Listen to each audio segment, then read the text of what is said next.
पुंडलीकवरदा हरिविठ्ठल श्री ज्ञानदेव तुकाराम सद्गुरु समर्थ त्र्यंबकानंद महाराज की जय। माऊली ज्ञानेश्वर महाराज की जय। शांति ब्रह्म एकनाथ महाराज की जय। श्री गुरुदेव दत्त।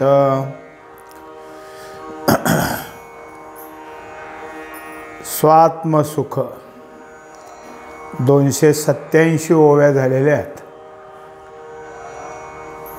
चालू विषय की मुक्त आहेत, पण त्या मुक्ताचा देह आहे तोपर्यंत त्याच्या पाठीमागं प्रारब्ध असतं।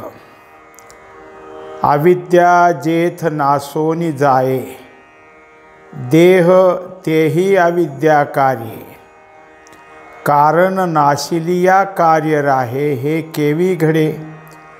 चालू विषयात थोडीशी शंका आली आणि त्याचं उत्तर विचारलं की जर ज्ञान प्राप्त झालं आणि अविद्या गेली, जर अविद्याच उरली नाही,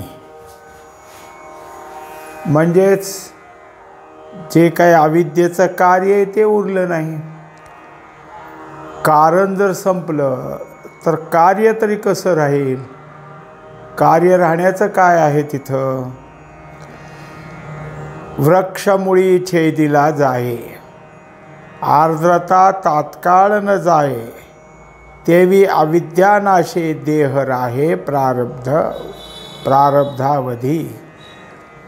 उदाहरण त्याला दिलं की जसं एखादं झाड बुळापासून कापणी करून खाली पाडलं, पण लगे वाळत नाही, ते वाळत जातं, कारण त्याच्यातली जी काही ओल आहे ती अजून 1-2 दिवस त्यातला सगळा पाला फांद्या हिरवीगार ठेवलं जातं। तसं अविद्येचा नाश झाला, पण देह पाठीमागं राहिला आणि तो प्रारब्धाप्रमाणे चालत असतो। तया प्रारब्धाच्या पोटी सांगे सकळ जगासी गोठी, अथवा दरे दरकुटी माझी पडो।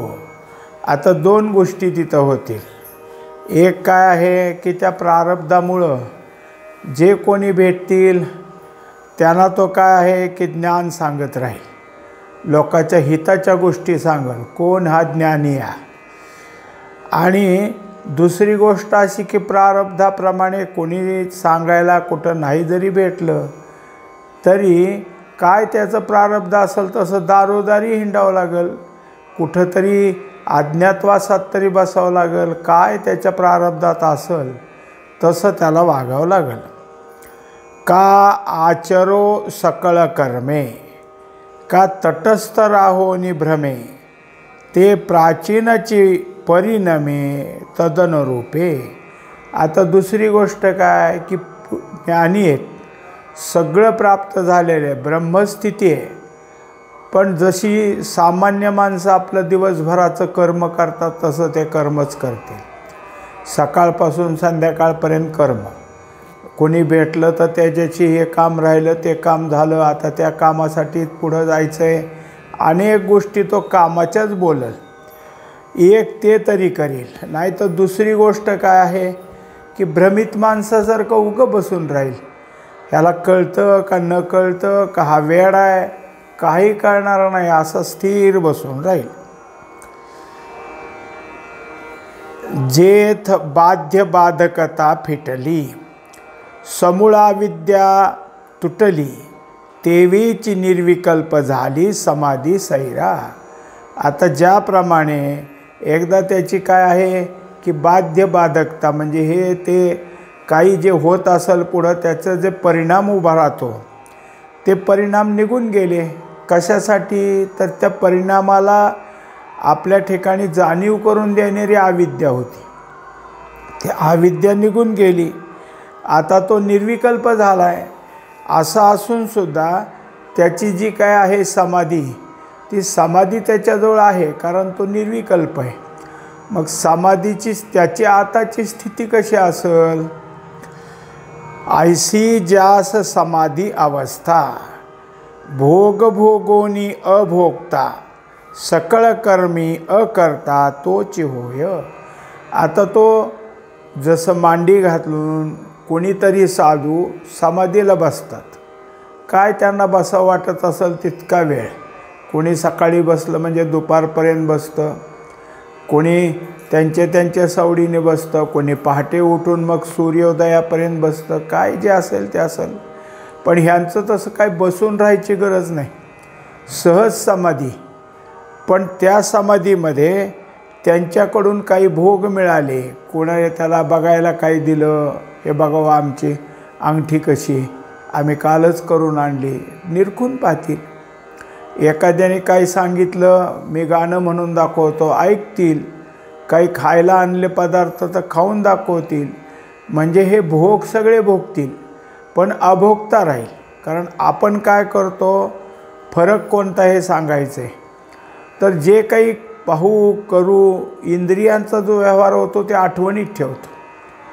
त्याचे संस्कार उभा राहतात आणि ते किती दिवस राहतात हे त्यावेळेस पाहिलं होतं, ते त्यावेळेस ऐकलं होतं, हे खाल्लेलं आहे, हे संस्कार आहेत. त्यांच्याजवळ ते उभा राहत नाहीत. जेव्हा ते काय भोगलं तेव्हा संपून गेलं, त्याची नंतर आठवणही नाही. आणि कोणत्या प्रकारचं कर्म त्यांच्याकडून जरी झालं तरी त्या कर्तेपणा घ्यायचा नाही, म्हणजे अकर्ता. हे कर्म कोणी केलं, कसं केलं, काही नाही. कसं आहे, त्या ह्यांना गोंदवल्याला तिथं काय असतं, अन्नछत्र आहे. रोज काय असेल ते अन्न त्या ठिकाणी जेवढे येतील तेवढ्या लोकांना खायला घातलं. पण हा पदार्थ जे काय केले जातात ते कुठून आले, कोणी पाठवलं हे मात्र कळत नाही. कारण जे देणारे, दान देणारे ते गुप्त देतात. ट्रकच्या ट्रक वस्तू येतात. तुपाचे डबे येतील, गुळाचे ढेपी येतील, गहू येतील, तांदूळ येतील, अजूनही काही पदार्थ येतील. एवढंच काय, काजू, बदाम, त्याच्यानंतर तुमचं काय बेदाणे वगैरे सगळं येतं तिथं. पण हे कुठून आलं आहे माहीत नाही. अचानक त्याला हे गाडी उतरून घ्यावं. मग ते म्हणतात कोणी पाठवली, म्हणजे आम्हाला माहीत नाही. मग तुम्हाला भाडं, आमचं भाडं पोचलं आहे, तुम्ही घ्या उतरून. म्हणजे त्यांच्या भांडारखान्यात एखादी वस्तू आता संपली असं कधी होत नाही. आणि ज्या दिवशी संपली त्या दिवशी उद्या काय करायचं ते लोक विचार करत नाहीत. काय महाराजांच्या मनात असेल तसं, तर रात्रीत गाडी येऊन थांबते. हे जसं तिथं होतं तसं हे कुणी केलं जसं ते सांगत नाहीत, त्याचा कर्ता उभा राहत नाही. तसं यांचं हे कर्म करतील, पण कुणी केलं किंवा तुम्ही केलं का हो असं म्हणलं तर त्याच्याबद्दल होकारही त्यांच्या ठिकाणी येत नाही, कारण ते अकर्ते पण त्यांच्याकडं आहे.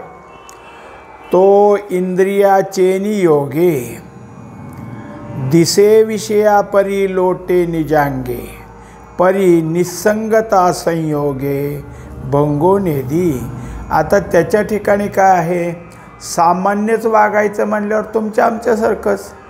हे जेवायला करा, ते काय आहे, म्हणजे जसा विषयी मनुष्य आपल्या विषयाची मागणी करत राहतो तसे हे मागणी करतात.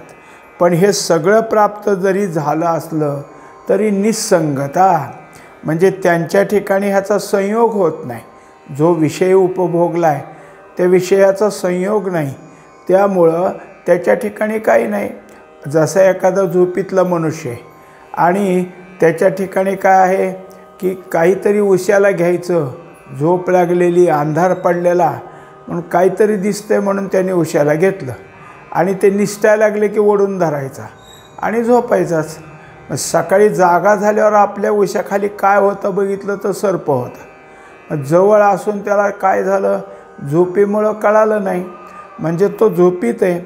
पण हा ज्ञानानं जागा असतो तरीसुद्धा मी काय भोगलं हे त्याच्या ठिकाणी नाही. ह्याला निसंगता म्हणायचं. म्हणजे संयोग होऊनही निसंग, हे त्याची जी काही निसंगता आहे ती कधी भंगू देत नाही. पाहता जळा माझी झाली आणि जळावरी वेली गेली परी जळेसी आलिप्त ठेली पद्मिनी पत्रे. आता जे काही असतं कमळ हे पाण्यावरच येतं. जिथं पाण्याचा खाली फार चिखल असतो, थोडाफार वर पाणी असतं, त्याच्यातून ते कमळ बाहेर येतं आणि त्याच्यावरच उमलतं. आता हे जे काही आहे कमळ, या कमळाचं फूल वर आहे आणि पानं कशी असतात तर त्या पाण्याच्या पृष्ठभागाला चिटकून असतात. पण इतकं पाणी एखाद्या हवेने लाट आली, त्या पानाहून पाणी पलीकडे गेलं, पण पानाला ओलंसुद्धा होत नाही. इतकं काय आहे ते पान पाण्यात राहूनही पाण्यापासून ओलं होत नाही. त्याची काय असंगता कशी, काय पाण्याची संगती कशी करत नाही हे तिथं दाखवलं. का फुंकिता लकलकिला जो फुंकास्तव प्रकटला तो फुंक न साहता ठेला दीपू जैसा.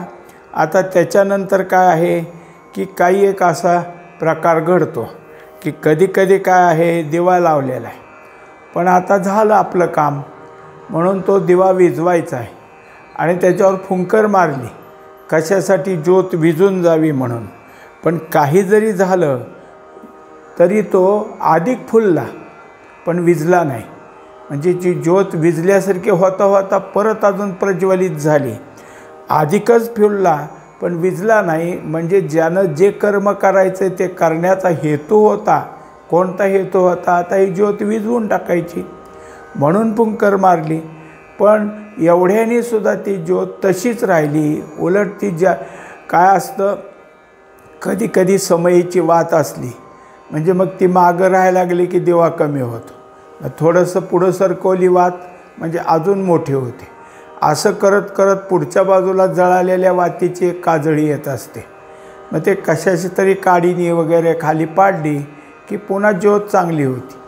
ह्याचं तसंच झालं. फुंकर मारली, ज्योत नाही विझली, ती काजळी खाली पडली आणि त्यामुळं ज्योत जे काय आहे दिवा तो पुन्हा प्रज्वलित झाला.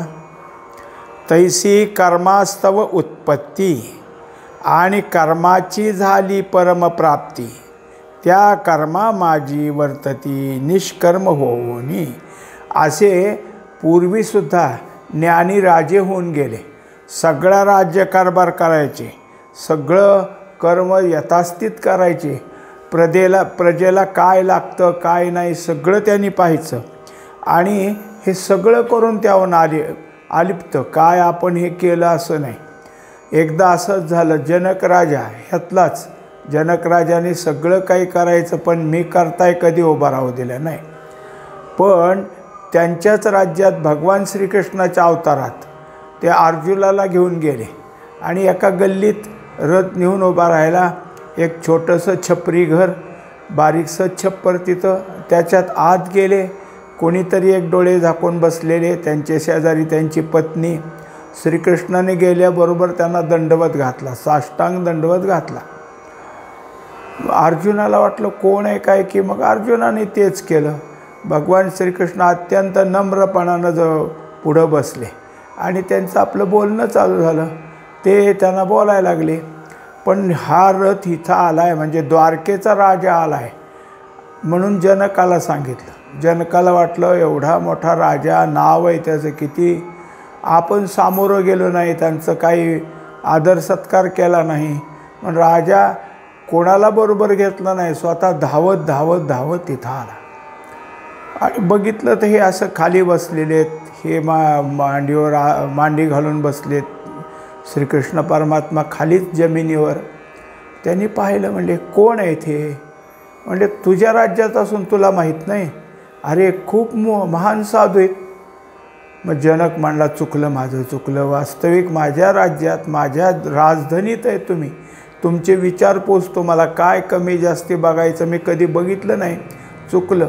त्यांनी लगे मागं प्रधानजीकडं बघितलं की प्रधानजीने सगळ्याला खुणा केल्या, जे लागतं ते सगळं इथं आणा. संसाराला ह्यांना गरजेचं आहे त्या सगळ्या वस्तू ताबडतोब घरी आणा. एकाला वर खून केली, सगळं छप्पर ह्यांचं नीट करून द्या, घर चांगलं करा. आणि त्या साधूंनी पाहिलं, म्हणजे काय चाललं आहे तुमचं? नाही म्हणले इतक्या दिवस आमचं चुकलं, आता आम्ही सगळं तुमची लक्ष देऊन जी काही गरज असेल ती पूर्ण करू. की त्याने बायकोला सांगितलं चल उठ. लगेच आपलं धोतर तिची साडी खांद्यावर टाकली की भगवंत बसलेत तरीही उठून निघाली. अहो का चालला म्हणले काही नको तुझं, मला काही कोणी बघू नये म्हणून तर मी बसलो होतो. आता तू सगळा पसारा माझ्या पुढं द्यायला लागला, मला तुझ्या राज्यातच राहायचं नाही. हे जसं की कर्म उत्पत्ती करायची आणि त्या कर्माचं काय असेल ते लागूही द्यायचं नाही. मग तिथंच राहून सुद्धा आपल्या पाठीमागं काही लागतंय, मग त्या कर्मा माझी वर्तती निष्कर्म होऊनी.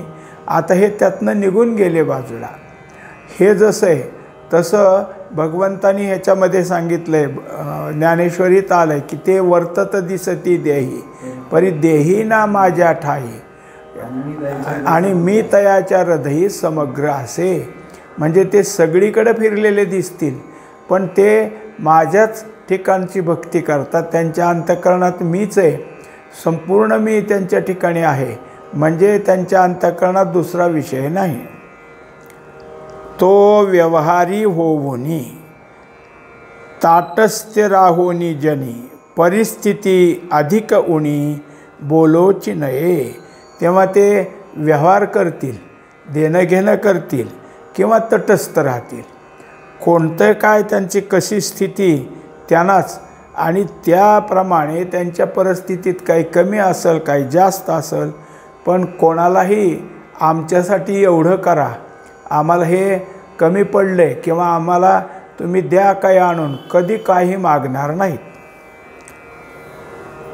रावो उपरिये निजेला परी राजपदा अधिक आला का बाहेरी विहाळीला निघाला तरी राजत्व मुके. आता त्याच्यानंतर असं उदाहरण दिलं की राजा आहे आणि कुठंतरी बाहेर आपला आहे, मग तो तिथं काय करतो, दमला भागला एखाद्या झाडाखाली झोपला. त्याच्यानंतर काय आहे की बाहेरचा आणखीन इकडं तिकडं निघाला, शिकारीला गेला, काय कुठं प्रजेचं कसं चाललं आहे म्हणून थोडंसं सोंग पालटून फिरला. काही जरी झालं तरी त्याचं राजपद जाईल काय, त्यांनी सोंग घेऊन दुसरं रूप घेतलं काय आणि अरण्यात गेला काय, किंवा कुठंतरी दमून आपल्या झाडाखाली झोपला, तो राजा आहेच, राजपद आहे त्याचं कायम आहे. वरची त्याची एखादी स्थिती बघितली की हा राजा असेल की नसेल अशी शंका यासारखं जरी झालं असलं तरी त्यांच्या पदावरून तो उतरलेला नाही, पद त्याचं आहेच. या लागी समाधी आणि वित्थान या दोहीचे लक्षण अपक्वासीच घडे जाण पूर्णासी नाही. एकंदरीत समाधीचा उपभोग घेणं, ठराविक काळानंतर समाधीतून उत्थान होणं, ह्या दोन गोष्टीत समाधी आणि उत्थान हे सगळं जे जे होतं ते अजून पूर्णत्वाला गेलेले नाहीत. आणि ज्यांची समाधी अखंड आहे ते मांडी घालून बसले तरी आहे, इकडे तिकडे फिरले तरी आहे, कर्म केलं तरी आहे, ते पूर्ण आहेत. ते पूर्णत्वाची प्राप्ती झालेले साधू आणि अजून समाधीत आहेत पण परिपूर्ण नाहीत. मांडी घातल्यापुरतीच समाधी लागते, उठले की समाधी नाही, आता बाह्य व्यवहार म्हणजे बहिर्मुख झाले, त्याला उत्थान म्हणायचं. समाधी आणि उत्थान हे कोणाला आहे, अपुरं आहे, अजून तो पूर्ण झाला नाही त्याला. म्हणजेच ज्ञानीयासुद्धा पूर्णत्वाला पोचलेला आणि पूर्णत्वाकडं जाऊ पाहत असलेला, अशा प्रकारचे दोन सांगितलेले आहेत. चाली चौपदी त्या पूर्णाची परिपूर्ण कहाणी वेद सांगे. निजनिष्ठा मौनी तो मौन बोलणे ग्रासोनी दोन्ही.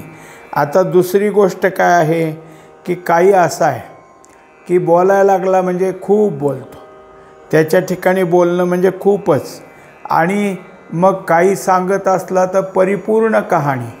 कसं असतं, काही काहीला पूर्ण वाक्य बोलायचे नसतात, अपुरी अपुरी बोलतो तो, असे काही लोक असतात. अर्धवट बोलल्यामुळे पुढच्याला कशासाठी बोलतात ह्याचं पूर्ण समज येत नाही आणि काही पूर्ण वाक्य बोलतात, सगळं समजून येईल पुढच्याला असं बोलतात. मग कसाही बोलणारा असो त्याच्या ठिकाणी काय आहे की जे असेल त्याचं वर्तन तो करतो आणि सांगत असेल तर अगदी वेदाचंच सांगेल, वेदांतच बोलेल. तिथं सगळं त्याचं काय आहे निष्ठेने चाललेलं असेल. नाही तर पूर्ण मौन धरेल, एक अक्षरही बोलणार नाही. असे काही साधू सध्यासुद्धा की मोठमोठे त्यांचे कार्यक्रम असतात, भागवत घेतात, रामकथा घेतात, अजून काही कथा घेतात. मोठे मोठे अगदी काय आहे लाखो लोक जमा होतात आणि त्यांच्या कथा चाललेल्या असतात. ही माणसं जेवढा कथेचा कालावधी काही 3 तास 2 तास तेवढंच बोलतात. कथेच्या व्यासपीठावरून खाली उतरले की अक्षरही बोलत नाहीत. त्यांचे मदतनीस त्यांना काय असतं काय नाही ते अगदी सहज देतात. पुन्हा मला हे दे रे माझं काही नाही, दुसऱ्या दिवशी कथेच्या वेळेलाच बोलायचं, अजिबात काही बोलत नाहीत. म्हणजे हे जे त्यांचं काय आहे मौन आहे. मग ते मौन जरी असलं काय आणि अधिक बोलले मुक्ती वाहे तयाचे घरी पाणी, तेव्हा काही जरी करत असले तरी मुक्तता त्यांच्या ठिकाणी आहेच. म्हणजे कसं असतं की काही वेळेला आपण मुक्त व्हायचा प्रयत्न करतो आणि काही ठिकाणी मुक्ती आपणहून आपल्याकडे येत असते. ते स्वतः काय आहे आपली सेवा करायला तयार असते. म्हणजेच सगळं करून भगवंताशी समर्पित झालेला असला की ती मुक्ती अपयस आहे. सगळ्यातून बाजूला पडणं हेच मुक्तता आहे. मग अशी मुक्तता सहज त्याला आली, कारण कशाचाच कोणत्याही प्रकारची चिंता आणि कोणत्या प्रकारचा अहंभाव ममता हे त्यातलं राहिलं नाही. तो जो असतो तो शुद्ध झाल्यामुळं मुक्ती त्याच्याकडं आहे. मुळी ठेवोनी फुटकी हंडी, ब्रह्मरसाची रांधली गोडी, वेदवादाची सांगडी ओढी, चवीचा खे त्यासी समाधी गाढी. एकंदर काय आहे की जे अगोदरचं होतं सगळ्या गोष्टी इतर होत्या त्या सगळ्या संपल्या. म्हणजे मुळी ठेवोनी फुटकी हंडी, जसं एखादं काल्याचं कीर्तन असतं आणि मग त्याला काला म्हणून काय केलेलं असतं की एक वरी मध्ये हंडी बांधलेली असते आणि ती फोडली की सगळ्या ह्याच्यात काला विस्कटला जातो. ते काला गोळा करायला सगळे जातात. तसं ह्या काल्यात काय भरले तर ब्रह्मरस, ब्रह्मरसाची रांधली गोडी. आणि तो ब्रह्मरस इतका गोड की जसं परिपक्व झालेलं अन्न कसं रुचकर लागतं तसा यातला ब्रह्मरस सगळ्याला आहे. वेदवादाची सांडवणी ओढी. आता हे जे काही असतील ते सगळे असा विचार करत असतात की समजा एखाद्या साधूकडे गेलं तर साधू कसे आहेत, श्रोत्रिय आहेत का, अनेक ग्रंथ पठन झाले का, त्यांचं ग्रंथाबद्दल बोलतात का, एक लक्षण. यांची ब्रह्मनिष्ठा आहे का, दुसरं लक्षण. आणि कृपाळू आहेत का, यांच्या ठिकाणी कृपा करण्याची किंवा करुणा करण्याची क्षमता आहे का, ह्या 3 गोष्टी आहेत. तर आता हे कोणी काढून दिलं? वेदानं. वेदानंच ह्या सगळ्या गोष्टी पुढं दिल्या. त्यासाठी सांगतात की काही जरी तुम्ही ताडून पाहिलं, वेदाची लक्षणं पाहिली काय, त्यांच्या ब्रह्मरसाची गोडी आहे का पाहिली, काही जरी झालं तरी त्यांची समाधीच इतकी गाढ आहे की त्यामध्ये ह्या सगळ्या गोष्टी आहे नाही हे राहिलेलं नाही. राऊतावरी बैसे घोडे, रायाची छाया छत्री पडे, समूळ शून्य ज्याचे निवडे, चिन्मय दुर्गी तो नर चढे.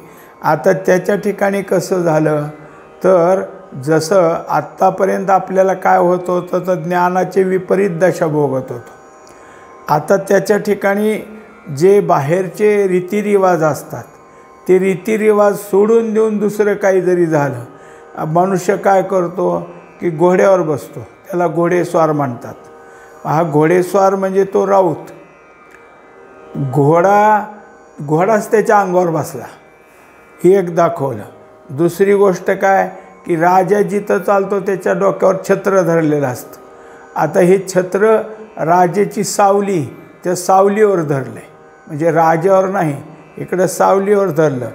समूळ शून्य ज्याचे निवडे, आणि जे शून्यत्व होतं ते शून्यत्वही संपलं. म्हणजे जे होत असतं त्याच्या विपरीत सगळं घडायला लागलं. चिन्मय दुर्गी तो नर चढे, आणि मग कुठं जाईल तर हे सगळं ज्याच्याकडून संपलं आहे, म्हणजेच विधी कशाला म्हणावं, निषेध कशाला म्हणावं, हे त्याच्याजवळ राहिलंच नाही. तो कुठे गेला आहे तर हे ब्रह्मस्थानापर्यंत जाऊन पोचलेला आहे. प्रणव धनुष्य निर्धारे काढी, एके वेळे दोन्ही शरसोडी, मनोमृगाते घाये विन पाडी, त्याची त्वचा शास्त्रे विन काढी. आता त्याच्यामध्ये काय आहे की जे काही त्याच्याजवळ आहे ते इतकं परिपूर्ण आहे की जसं असतं ओंकार हा सगळ्याच्या प्रमुख आहे. ओंकार म्हणजेच परब्रह्मवाचक आहे तो. आता तो जो ओंकार आहे त्या ओंकाराचं एक धनुष्य असं धरलं, आणि एके वेळे दोन्ही शरसोडी. यावेळेस काय आहे की ज्ञान आणि विज्ञान हे दोन्ही तिथून संपले. त्यामुळं मनोमृगाते घायेविन साधोनिमा घायेविन पाडी. आता तिथं मन आणि मनाचे हे सगळे चाललेले काय आहेत की हरणासारखी चपळता ती सगळी त्यांनी आता थांबवली. आणि जे काही शस्त्र आहे त्या शस्त्राने जशी त्वचा काढतात तसं काही न करता शस्त्रे विन, म्हणजे जसं जसं समाधीत जे जे विसरावं लागतं ते त्याच्याकडून होऊ लागलं. आता त्याच्याजवळ जर काही असेल तर ज्ञान, आणि ज्ञानानंतर विज्ञान म्हणजे दृढ अनुभूती ही पक्की होत गेल्यामुळं हे सगळ्या गोष्टी त्याच्या आता बाजूला पडल्या. ते मृगाजिन साधोनी पाहे, त्यावरी ज्याचे आसन राहे, निज माये ते न मारोनी खाये, समाधी त्याचे वंदी पाहे. एकंदरीत वरपासून पाहिलं की जो जसं सांगितलं 6व्या अध्यायात आरुरुक्षोर्मुनेर योगम कर्मकारण मुच्यते किंवा शमकारण मुच्यते, दुसरा भाग आहे. तसं हे कशावर आरूढ झाला तर समाधीवर आरूढ झाला, आणि जे काही त्याचं निर्विशेषपण होतं ते शून्य तेही त्यांनी सगळं बाजूला केलं, मनाला स्थिर केलं. आणि मग हे सगळी शास्त्र बाजूला राहिली, कारण सगळं शास्त्र सांगते ते कुठपर्यंत ठराविक मर्यादेत. तिथून तुमचं सगळं जर असेल तर आंतरप्रवेश हा तो काय आहे वस्तुतंत्रानंच होत असतो. आणि तसं म्हणजे ही जी काही एखादी शिकार करावी आणि त्या मृगाचं चर्म काढावं आणि त्याच्यावर आपलं काय करावं, बसावं मांडी घालून म्हणजे ध्यानासाठी, तसं याचं सगळं वरचं जसं रूपक सांगितलं तसं मृगाजीन काढलं, त्याच्यावर मांडी घालून याने आता काय मायेला बाजूला काढलं आणि समाधी त्याची स्थिर झाली. असा समाधीतला मनुष्य खऱ्या अर्थानं पूर्णत्वाला गेला आहे. पुंडलिक वरदारी विठ्ठल श्री ज्ञानदेव तुकाराम सद्गुरु समर्थ त्र्यंबकानंद महाराज की जय. माऊली ज्ञानेश्वर महाराज की जय. शांती ब्रह्म एकनाथ महाराज की जय. श्री गुरुदेव दत्त.